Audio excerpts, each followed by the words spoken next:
मित्रांनो, retail trader हा price बघतो आणि प्रोफेशनल ट्रेडर हा रिस्क बघतो।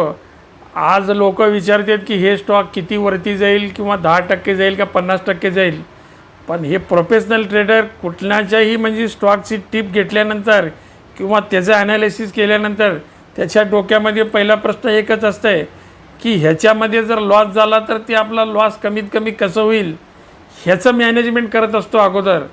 आपला रिटेल ट्रेडर काय करतं, याच्यामध्ये कशाचं काही विचार करत नाही, काय नाही, त्याच्यामध्ये आंधळ्यासारखं उडी मारतं आहे आणि त्याचा शेवट जे आहे ते लॉस करून घेतं आहे। तर याच्यामध्ये हे माझं जे सिंगापूर ट्रेडिंग बिझनेस मॉडेल आहे, तर याच्यामध्ये आम्ही प्रॉफिट हा म्हणजे प्रॉफिटचा विचार नंतर बघतो।